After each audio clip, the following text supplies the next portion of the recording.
A weight loss endeavor can be tricky with all the information out there, especially with the differing information contingent on your fitness level, gender, lifestyle, and everything in between.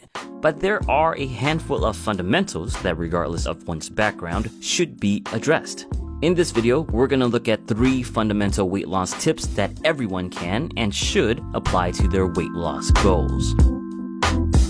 Number 1, lift weights and do cardio. Weight training and cardio are often prescribed for different goals. Cardio tends to be the one prescribed most for losing weight. The truth is, a combination of both might be the best answer. One study in 2012 found that resistance and aerobic training combined was able to increase fat loss more so than aerobic cardio alone. The combination also resulted in a gain of lean mass, such as muscle, while cardio alone resulted in a loss. This is especially true for beginners. Muscle's higher metabolic cost also means more calories burned. The significance of it, however, is still up for debate, but it's still better than holding more fat anyway. If you do choose to do both, do them on separate days so they don't affect the performance of each other. But if you have to do them within the same workout, then you should lift weights first and then cardio, as there is less carryover fatigue. You can check out my video on the topic here if you want more details. Number 2, choose a diet you can stick to. Seems easy and logical enough, but it's much more difficult and confusing when you're not sure where to start. Intuition tends to lead us to follow the advice of others, especially those that already have the results you want. However, what might work for them doesn't mean it will work for you. It really boils down to one factor: adherence. A 2014 meta-analysis looked at 48 studies that followed numerous popular diets lasting 3 months or longer. The first thing they found was that having any type of diet is better than none at all. A structured approach should certainly beat out just winging it.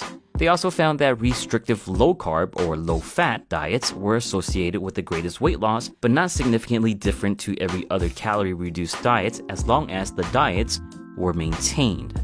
That led them to conclude that their findings support the practice of recommending any diets that the individual will adhere to in order to lose weight. In practice, this means testing out different plans that suits your preferences. That could be keto, high carb, or even intermittent fasting, or anything else. Adherence and calorie reduction are the biggest factors. Fortunately, if you follow the first tip of lifting weights and cardio, then you should be burning a solid number of calories, thus have some buffer room for a larger food calorie intake. And before we get to the third tip, a quick shout out to my merch store. If you're enjoying these videos and want to support and rock the Picture Fit brand, come take a look at all the cool apparel selections I have up on Teespring. Also, for a limited time, use the link in the description below to get 15% off your purchase. And number 3, to no surprise to my regular viewers, get your protein. Although the previous meta-analysis did not focus on protein intake, I wouldn't be surprised if protein was high or remained largely unchanged in the diets, considering much of the focus was on carbs and fats.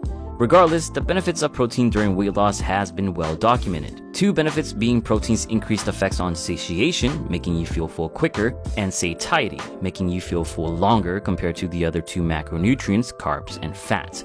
Such an effect will translate to fewer calories consumed per meal and longer periods before eating again, 2 nuanced problems commonly haunting weight loss endeavors. One study even found that increasing protein intake from 15 to 30% of total macronutrient intake was able to spontaneously reduce calorie intake by 441 calories. And then there's also thermic effect. In short, protein requires more energy for your digestive tract to process. For every 100 calories of protein consumed, about 35 calories are used to process it. Carbs and fats, conversely, take a meager 5 to 15 calories. And of course, protein's direct connection to muscle growth and preservation. A common misunderstanding is that when you lose weight, you're only losing water and fat. In reality, you're also losing muscle mass. Having more protein not only attenuates this issue, it can also lead to an increase in lean mass when paired with lifting weights. Again, especially true for beginners that benefit from something known as newbie gains. To me, it's a no-brainer to eat more protein when you're trying to lose weight. As far as how much, 1 gram of protein per pound is a good starting point, but some studies do show a benefit to more. To get a better understanding on the matter, feel free to check out any of my protein videos.